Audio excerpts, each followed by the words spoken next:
Hey YouTube, this is Sensation reporting in for another review.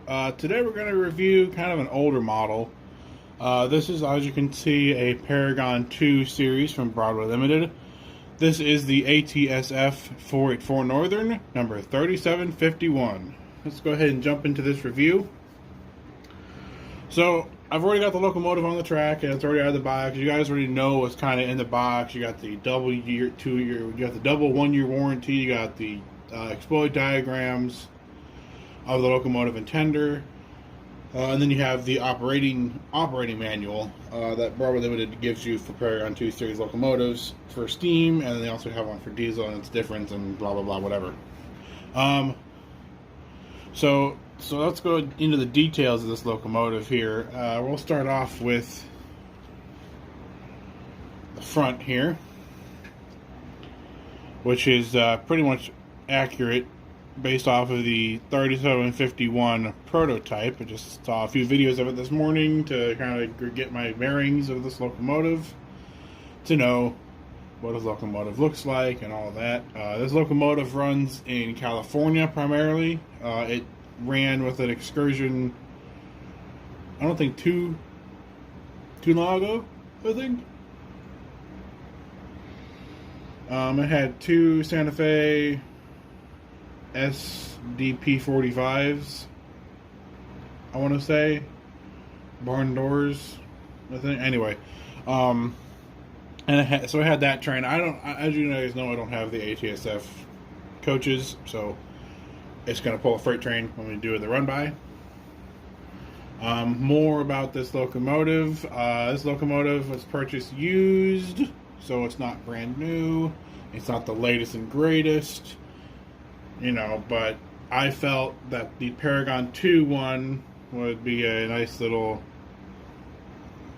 review. I've already recorded a few videos of Broadway Limited 484 Northerns, but I felt like doing this one because this one was at least a little bit different. So this one is prototypically accurate. It's got the number boards way up here, 3751, 3751. And then 3751, it's got 3751 over here. It's got 3751 on the tender and on the back and on the other side. So, I mean, you're not going to miss that this is 3751. I mean, it's really hard to miss it. I do like what Broadway Limited did versus the Bachmann version. The Bachmann version on the tender was an 8-axle truck, or an 8-axle tender.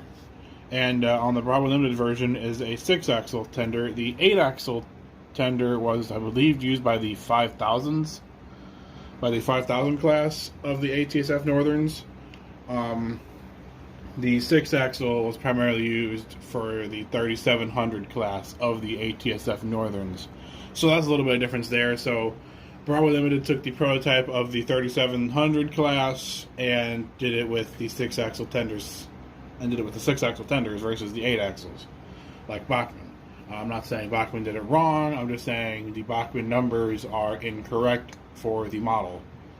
So, a little bit of brief history there. Let's see here. It's got a well-detailed cab inside of the locomotive. You can see the engineer and fireman, and they represent in their positions. It's also got the walkway there, which is where it should be. Put the camera back down over here.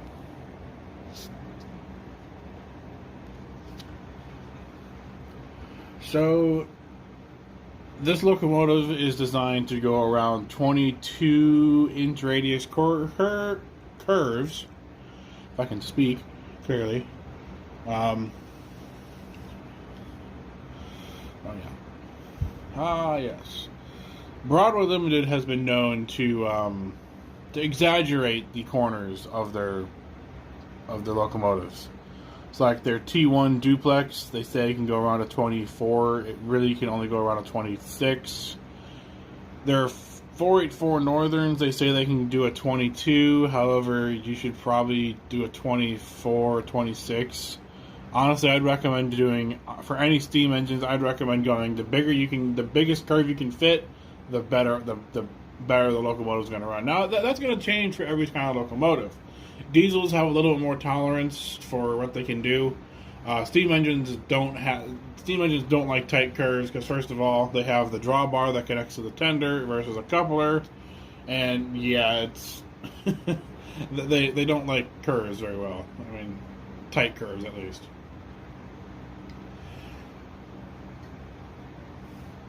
So let's go ahead and start up this locomotive so we can hear the sounds. Okay, so now that we got track power on, it's obviously going to be function 9 to start the locomotive.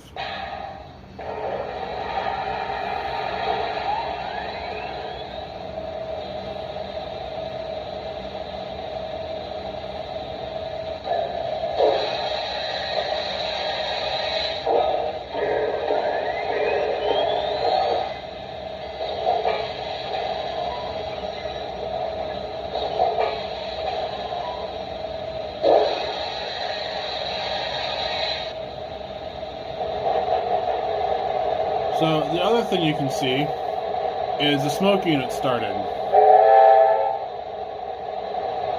And the smoke unit happens to be coming out of the smokestack.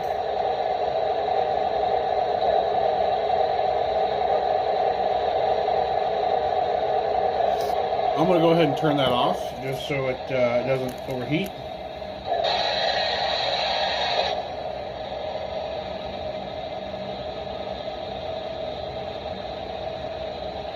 Let's go ahead and hear the bell.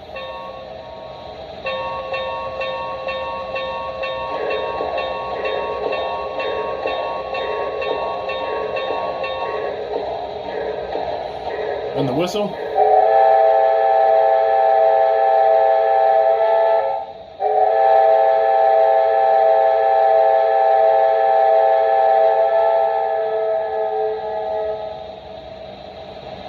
So with Bravo Limited locomotives, the longer you hold the whistle down for, it plays a different ending. There's a few different endings that you can play on. That you can play with it. So if you do a short whistle, you get a nice little short whistle. But if you play it a little bit longer,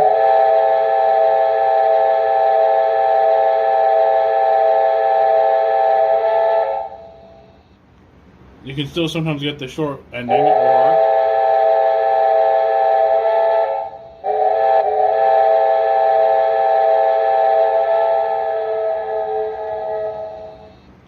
or you can get the longer ending when you really start playing with the whistle button. It's kind of neat to have this feature on the locomotives because then you can kind of change up the whistle a little bit. And like on all Paragon locomotives, Paragon 2 and 3 at least, you have at least 3 different whistles and 3 different types of bells. 3 different types of bells that you can put on this locomotive. On the sound file at least. So what we're going to do is, I want to make sure my headlight's on here. Pretty sure it is. It's really hard to tell. Yeah, there it is. It's just, okay, so yeah, so Bravo Limited engines lights dim down when you come to a stop, so I keep forgetting this. So obviously function 3 is the coupler slack and also the cut lever. I'm not entirely sure what function 4 is.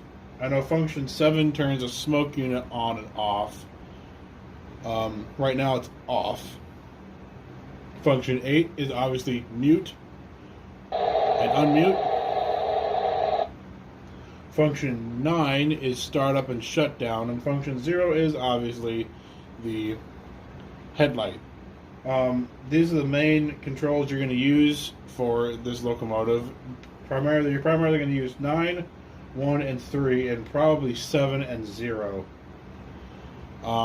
As your primary functions. Those are the primary functions I use. I don't use any of the other functions. First of all, I don't have any scenery on the layout, so I don't have any farming noises. I don't have any industrial noises.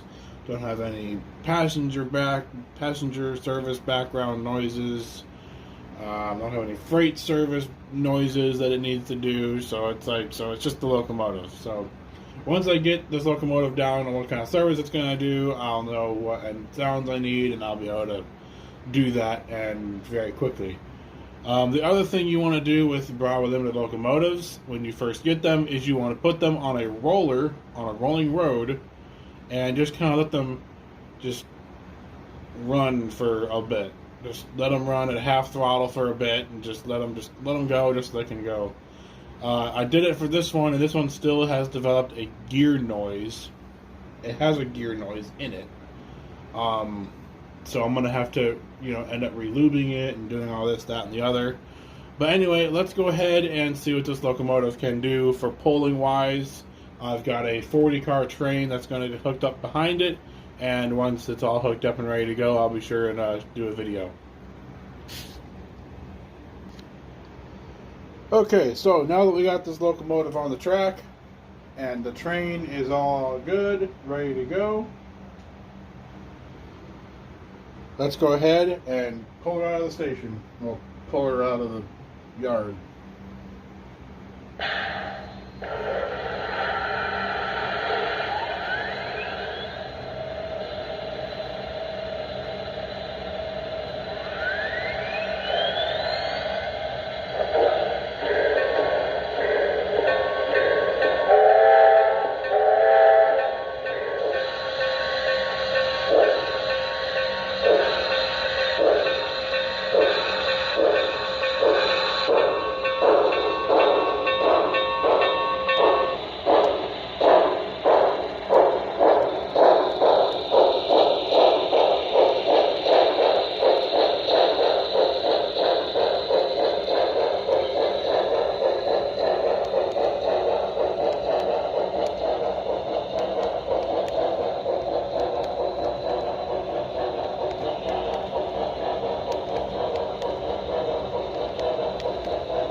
Anyways, I hope you guys enjoyed this review.